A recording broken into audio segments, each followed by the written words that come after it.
Um, So, good evening. I'd like to call our public hearing for our proposed consolidated annual budget for fiscal year 2023 to order. And we will sit here until we see if anybody shows up.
working on it really for us now.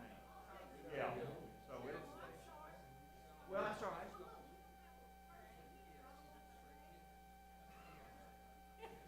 What y'all was talking about? Oh, the budget. I love budget.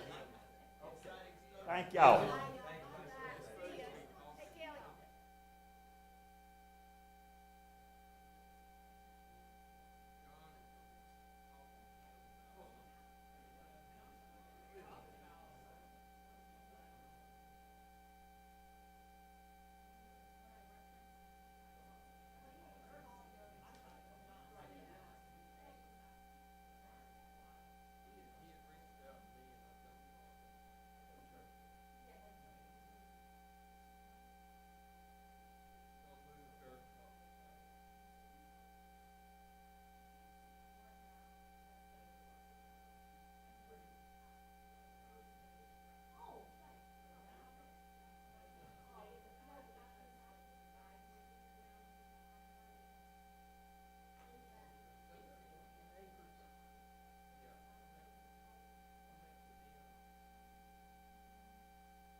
Are you here for the public hearing or for the 6 o'clock meeting? Public hearing. Okay, good. All right. And we hope you can find a seat. Well, it is public hearing for the city council. Okay. I guess nobody came, so. Yeah. Somebody did come, yeah. All right. So if you would come on down, and if you would need to state your name and address for the record, I'll do it. and then you actually, I'll give you some time. Yeah, I appreciate that. I was gonna say, like, it looks like I got the room, so. I guess this is a point of public record. Ken Macon, 208 Briarcliff Street, North Augusta. Nice to have you with us again, Mr. Macon. As always good to see you guys. You don't have to feel like you got to wait till once a year. You're like, Oh, no listen, other time. hey, it's a anniversary, holiday, all that good No, I stuff. know. No, just wanted to raise, the similar concerns that I've raised in the past in terms of the budget. First, just the allocations. When we look at just how, the general fund is distributed in terms of how much money goes to the city, particularly how much money goes to public safety, and the expenditures compared to city services. It's always something that's disconcerting.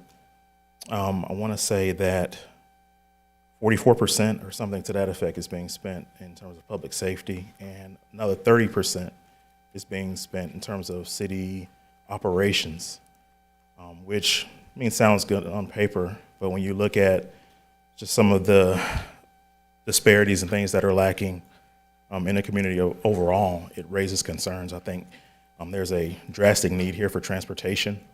As someone who is in the Bradleyville area, pretty frequently, I see a lot of folks walking, particularly at night.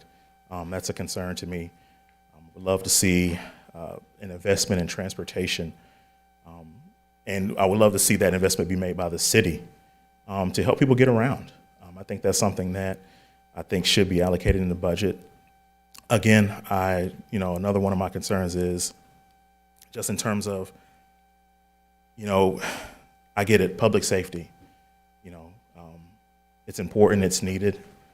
I just, I'm always, as I look at just things that are going on nationwide, not just here, but across the country, I think there has to be a discussion about how we reallocate some of those resources. If we're here for the community, what does that look like when we take so much of that money and we invest it into, what we deem to be public safety? So always looking at that, as well as the issue of transparency as it relates to public safety. Public safety, of course, speaks to fire, police, and animal control. I would like to see that distributed more in a way that, John Q. Public can understand. And I think that is challenging. I get it, again, it's a 300-page budget. It's a lot for you guys to go through. It was a lot for me to go through. But it's just something, that, like I said, those are just some of my general concerns, that I wanted to bring to you guys. Let me ask you, Sure. I know you brought up this past. I'm just curious, you personally, what does transportation look like for you? What would that look like? Sure. I think most people are thinking, big city buses. Hey, we want a bus that carries, 50 people. No. Let's come up with some, hey, let's carry, 15 people from point A to point B. And I should be charging you guys at this point. I appreciate the question. But no, in all seriousness, what is a bus, run up and down Martintown Road, bus running up and down Edgefield, Avenue. What's that look like? A bus going from Walmart to Walmart. Things like that are able to service so many people. And I actually was in Augusta, I want to say, gosh, this was during COVID. And they were, asking questions of, transportation. I say, no, I envision transportation in a way that says, look, you should be able to get from Edgefield to Aiken to Augusta. North Augusta should be a part of that. I look at the Beckplex, and I've long envisioned that as a transportation hub. From there to Augusta, you're here in North Augusta, you're going to Aiken this way.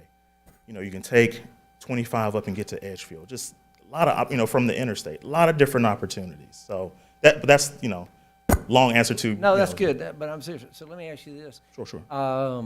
how, because we support this, so talk to me about what you see the pros or cons to the Best Friend Express. Because that is trying to solve that, serve that to a point. So where are you seeing that? I'm trying to, what's the good of that as far as you see, or how could that be improved is what I'm saying. For sure, I Any understand. thoughts you have on that? The immediate comparison I will make, and not the best service, but Augusta. Just, I mean, in terms of just having actual stops, an actual transit service that, you know, that people can rely on. You know, I look at, I mean, a city like Savannah.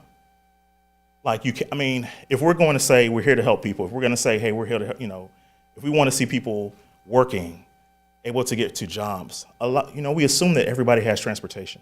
It's simply not the case. So what can we do as a city? What can we do as a community to help people? You know, if we're here for social uplift, transportation has to be a part of it. So with the Best Friends actually more stops and keeping those stops to where they're happening. For sure. Okay. Just, I mean, more reliable service. Okay, good. Okay, I appreciate that. Services. Could I say something, Mayor? Yes, ma'am. On the Best Friends, because Rachel and I have been working on this with Best Friend. Normally, they request money from North Augusta, and we've always granted it because of what you're saying, that our citizens will have transportation throughout this city. This year, they did not. Y'all notice that? Best Friends did not. So I called to ask, and she told some reasons why. But we also, Rachel and I have been talking to a lady about having benches with covers, you know, so when it's raining and you're waiting on Best Friends. Well, of course, I hate to say this, they told me some of the benches were stolen. And so they hadn't replaced them. Is why. And matter of fact, a little lady was standing up in Belvedere the other week, and I thought she was just a little lady down. So I stopped and I said, may I help you, young lady? I said, are you okay? And she said, well, I'm waiting on Best Friends. And I said, well, you're standing in this heat. Isn't it awful? And she said, yes, ma'am. It was. And so we got to talking, and I told her what Rachel and I said. And so I called Best Friends again. And of course, it ended up, they said, we'll be there, we on route, we'll be there in 3 minutes. And they were there in 3 minutes.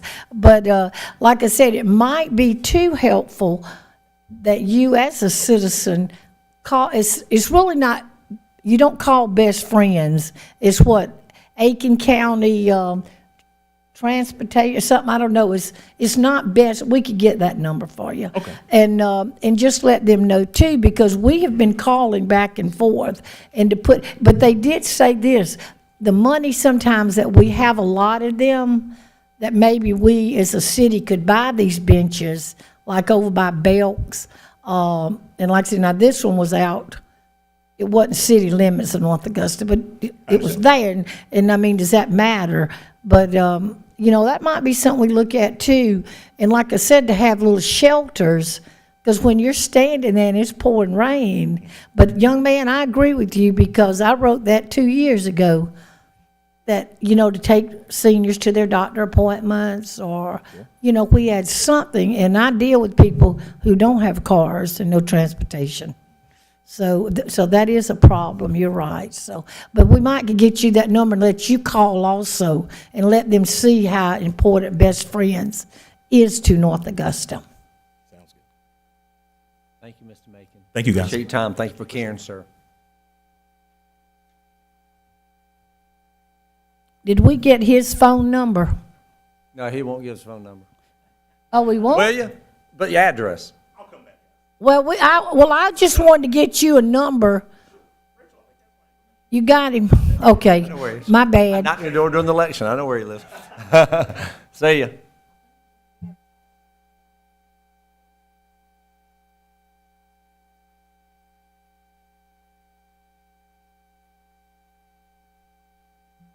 Okay. All right. Now we are at. We will close the public hearing as of now. Thank y'all. Be back in 5 minutes. Start over.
Good evening. I'd like to call the City of North Augusta regular City Council meeting for October the 17th, 2022 to order. It's nice to see our guests here. Thank you for being here.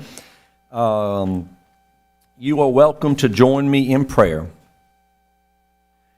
Dear God, I ask your guidance as we discuss important matters of the city tonight.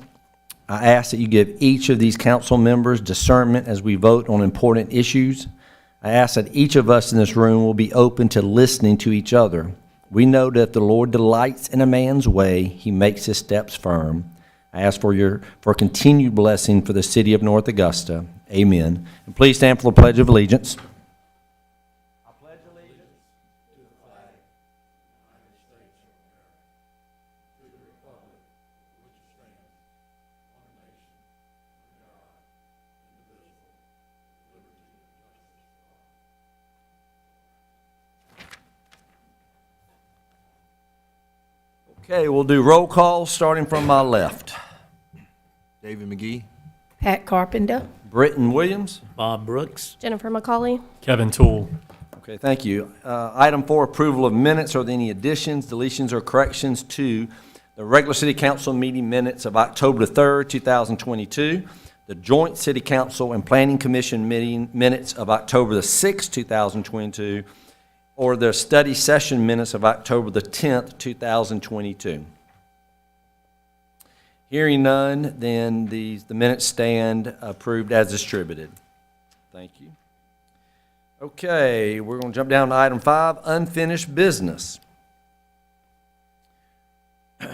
Ordinance number 2022-16, complying with sections 10-1 and 10-2 of the Code of Laws of North Augusta, South Carolina, by setting the dates for municipal party primaries, conventions, and partisan general election, times for filing of nominating petitions, certification of candidates by parties, and certification of candidates by Municipal Election Commission.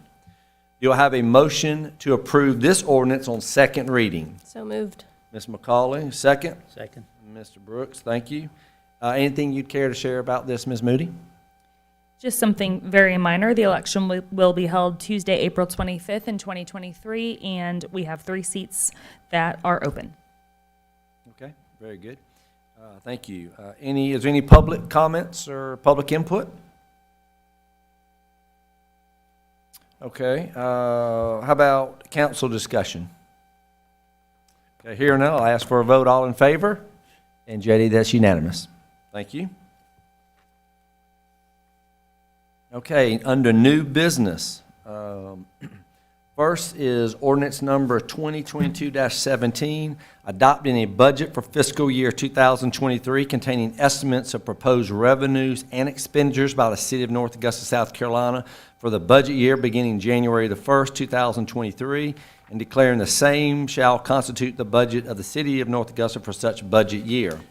Do I have a motion to approve this ordinance on first reading? So move. Mr. Brooks, is there a second? Second. Ms. McCauley, thank you. Anything you'd like to share about this, Ms. Moody, please? Yes, sir. I know we've discussed the budget previously in our study session, and I know we heard some comments this evening. But for this particular ordinance, because this is related to adopting the proposed revenues and expenditures for the budget next year, I'd like to go over a high-level summary of the full budget. This proposed budget covers January 1 through December 31 of 2023. That is our fiscal year. The budget is available on our city's website for viewing electronically. We have a printed copy available in the city clerk's office during business hours here at City Hall. And we do actually have a hard copy available tonight for viewing with JD over here, if there's anyone interested in the audience in reviewing. We have an FY23 general fund budget, which is balanced for both revenues and expenditures at $22,208,585. However, our full budget book does cover the consolidated budget. Our consolidated budget is proposed at $50,280,526 in expenditures. This is across all funds. We have multiple funds. Just to give you an example of some of the funds, of course, the general fund that I just referenced, accommodations, tax, sanitation funds, et cetera. The full list of funds is available in our published proposed budget. For 2023, we have a proposed millage rate for 75.5 mills. This is a 2 mil increase over the prior year, FY22. With this proposed budget, 71.7 mils will fund the general fund. And just as a note of reference, this is 43% of our total general fund revenues. And a total of 3.8 mils will fund the capital projects fund. This is an increase over last year's 3.3 mils. So this 3.8 mils equals just under 500,000 of revenue for the capital projects fund in 2023. And I would like to note the value of our mill has increased. It's $131,306. This is a 7% increase over last year, and that's a testament to the strong development and property values in our community. There are a few notable expenditures that we have throughout the consolidated budget that I'd like to highlight. 4% COLA, cost of living allowance for all employees. We do have to cover an 18% increase in employer health care premiums. We have increased fuel costs like so many other industries. We have proposed new employees, 2 full-time employees and 2 part-time employees. We have an increase on grade for various positions, including firefighters, certain dispatchers, and certain utility workers. This includes a proposed 5-notch road traffic study, alleyway resurfacing, and a variety of items on lease purchase. This is for both replacement items and new items. The proposed budget does include increased rates for a variety of parks, recreation, and tourism fees. And I just want to note that the rate increase does help to offset the increased personnel costs, fuel expenditures, and just general operation and maintenance costs. The budget also includes a proposed $1.77 increase to the monthly inside city residential sanitation rate. That was a lot to get up. There are some increases to select other sanitation fees, and again, these are directly related to the increased costs of operation. I'm happy to say there are no changes to water or wastewater monthly rates, our monthly stormwater fee, or development permits. It is a very high-level overview of this very important budget document and item that we have you all considering tonight. So I'll stop there, and I'm happy to answer any questions that you all have related to the budget. This is a great overview, thank you. I just wanted to clarify, the 18% increase in employer health care premiums, that was sent down to us from the state. Yes. South Carolina, yes. That is a unfunded mandate. Yes, Yes, okay. I want to get that out there. Yes. Okay. All right. Very good. Okay. Any questions from Ms. Moody? Okay. Then I'll open it up to any public comments.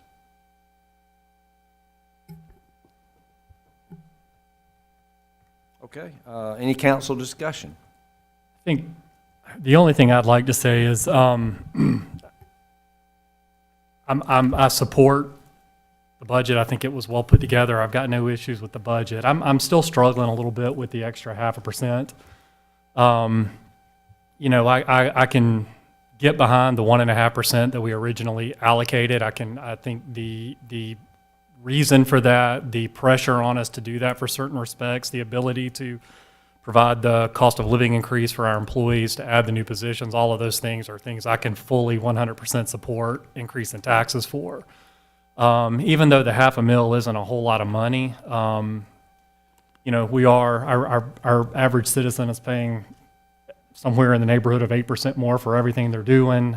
We've seen property values increase. Even though we didn't technically raise taxes with the, you know, with this last budget, we did, you know, effectively keep the millage the same, which increased Sure. expenses. And I just see it as a nice to have and not a need to have. And you know, that's my hang up on the budget as it's presented. You know, 1.5% I've got no issue with and will support, but I don't think I can support the extra 0.5% at this point. Well, I think that's a valid concern. I guess for me personally, the way I look at it is, you know, there was a number of years where I believe the city did not build up the capital projects.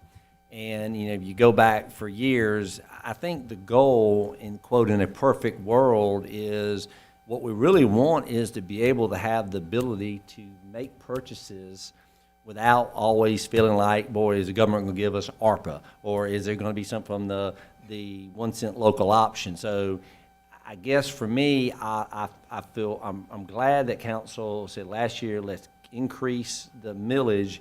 And I see it, the way I look at it, and your points are well taken, I just see it as us being good stewards, because we have got to start putting up, not a savings account, but we just need to get ourselves in a situation that we're not so dependent on, I think at times, outside resources when needed.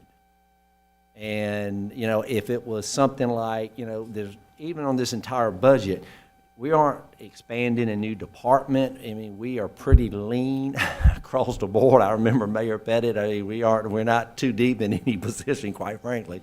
So it's a lean budget, and I just see this as being a thoughtful process of getting us where we need to go. So, but I understand where you're coming from, but, you know, I will support it. I too will support it. I made the motion to increase to capital projects to 0.5%, no, 0.5. With the reasoning being that capital projects fund is a savings account, the way I view it, for the city, and at times it's hit throughout the year, and we need to have the funding there. So I do support this.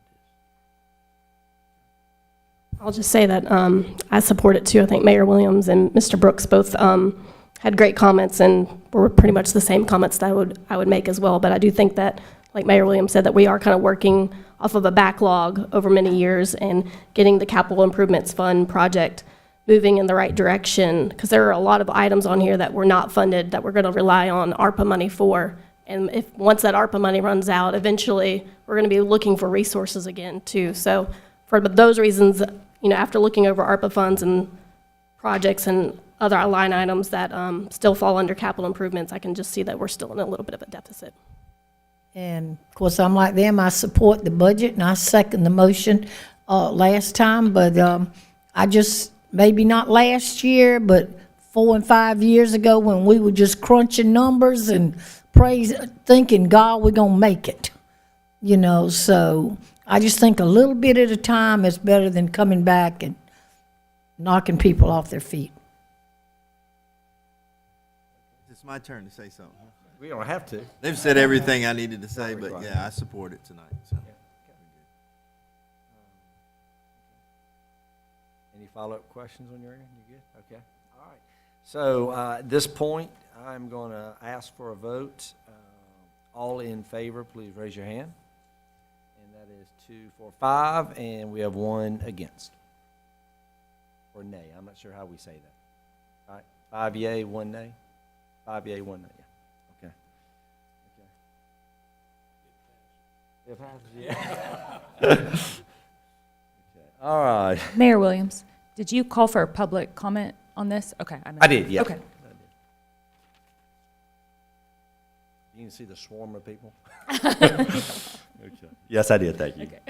Okay. Keep me on my toes. Okay, item 7 is ordinance number 2022-18, levying the annual tax on property in the city of North Augusta, South Carolina for the fiscal year beginning January 1, 2023 and ending December 31st, 2023. Do I have a motion to approve this ordinance on first reading? Ms. Carpenter, thank you. Do I have a second? Second. Okay, Ms. McCauley. And maybe it'd be good, Ms. Moody, to explain kind of how this is different from what we just, you know. Certainly. This is a separate ordinance which allows us to levy our tax rate.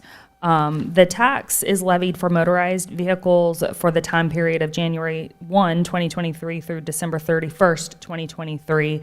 However, all taxable property that is not a motorized vehicle is taxed based on the January 1, 2022 to December 31 year. So I would like to just make that clarification. And so with the passage of this particular ordinance, which would set 75.5 mils at our taxable rate for property, we would be able to fund the budget we just discussed in the prior ordinance.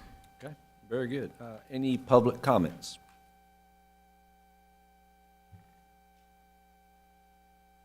Any council discussion?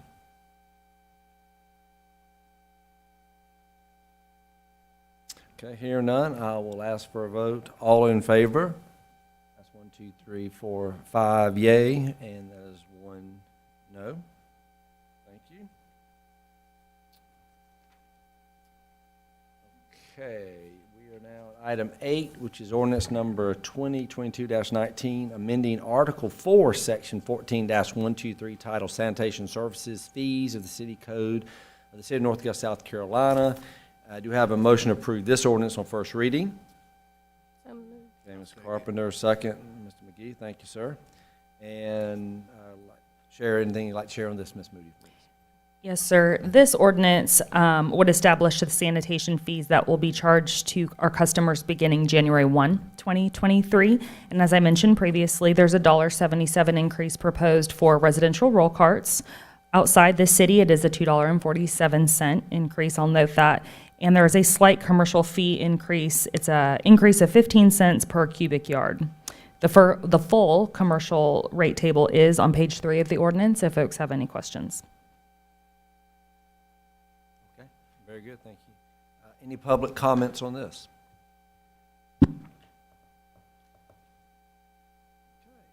Any council discussion? Okay, here now, I'm going to ask for a vote. All in favor? Okay, that is unanimous. Very good. Thank you. Okay, we are now at administrative reports. I know if you have anything on the administration side. Planning is in full swing for Jack Lantern Jubilee, Saturday, October 29th. The concerts actually will start next week on Wednesday. We'll give you another reminder next Monday also. Okay, very good. Okay, at this point, this is when, item 10, citizen comment. So at this time, citizens may speak to mayor and council regarding any matters not listed on the agenda we just went through. And all I'd ask is just come forward, give your name and address for the record. Anybody or visitors here? Yes, ma'am, come on down. And I'm not even going to put you on the timer because I know you're not going over 5 minutes. So You are right. we Well, are- if well, you no, do JD this, won't have to work. do this if I, or So if you would give your name and address for the record, please. Yes, thank you. Margaret McKibben Key, and my address is 1002 Ponderosa Drive off of Five Notch, as you're going to study, I hear. So I know some of you and others I haven't had the pleasure of meeting yet, but Buddy, my husband Buddy Key, and I moved back to North Augusta about 4 years ago almost, and we're both natives. And he retired and put me back to work. So I am, for 3.5 years, I have been the director of Aiken County's Commission on Alcohol and Drug Abuse is what we think of calling it. It's a 50-year-old organization, but it's Aiken County Substance Use Services is what we're coming to call it more recently. My boss is actually Steve McElmurray, the chairman of the board of Aiken Center. I report to a board that is appointed by Aiken County Council. So we're sort of quasi-government. We're a nonprofit, we hold a nonprofit, but we're also a legal entity as the county's authority, quote unquote, the old 301 system that Kelly knows well. For alcohol and drug services. And simply wanted to say hello this evening. Unfortunately, our beloved North Augusta has not been exempt from the opioid crisis and substance use spikes in general. I've learned a lot in these 3.5 years that I have been the director. Gotten to reacquainted with the chief here, and you all do such a good and important job, the first responders in this area. But we have a lot of work to do, and I think, Mayor, that I just wanted to come and say we are getting some influxes of new funding. We want to think strategically across the county of how to invest money to drive those overdose numbers down, to drive addictions down, work upstream in prevention, particularly in the vaping that has become way too popular for young people. We've got to make it not cool to juul if you're a young person, right? We've got to work upstream. with prevention, early intervention. We do outpatient treatment at our center in Aiken. And we, of course, are very much getting into the whole recovery support department. We're hiring peer support specialists, recovery coaches with lived experience, and we have to infuse ourselves everywhere. I will say, when the board hired me 3.5 years ago, they gave me a couple of mandates, and one of them was look to the western side of Aiken County.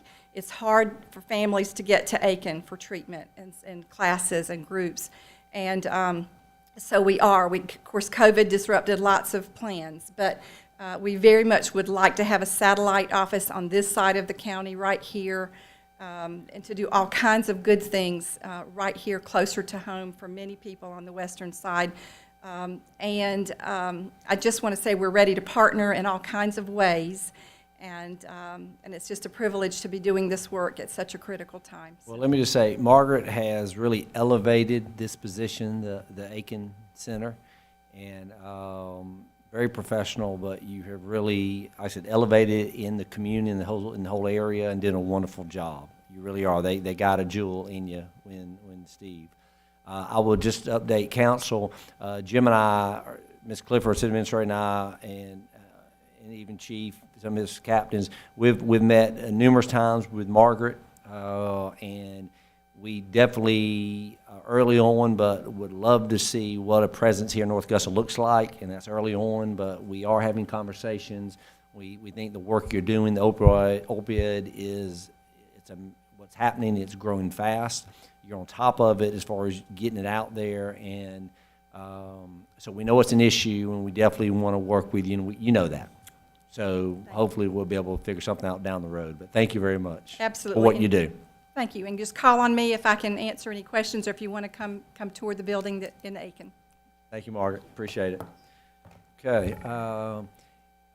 Not to put this gentleman on the spot, but sir, you came in we're at the tail end of the meeting. So this is where any citizens who would like to talk about anything that's not on the agenda have that opportunity. So I don't want to shut down the meeting if you good? Okay. Okay. And you're good? Okay, very good. All right, so at this point, I've just got a couple announcements, but anything from from folks? Okay.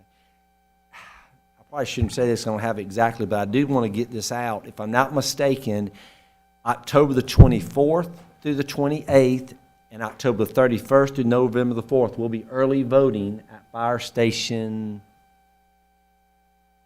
2, at 2. So just want to let you know that. I think, yes, sir? No, it's not 1. It's 2, yeah. So I just want to let you be aware of that. So I think we'll be putting some on our website, but I've been getting asked about that, so we need to let people know. Representative Hickson, Senator Young have worked with Aiken to get us a location here. We're working with that group. So anyway, I just want to kind of let you know that. So that's all precincts will be in that one location? Yes, yep. So you don't have to drive to Aiken, or you don't have to mail something in, which I think is very good. Just also wanted to let you know that Third Thursday is coming up this week. So please come out and support our merchants if you can. And that's all I've got. So we're all good. Then we stand adjourned. Thank you.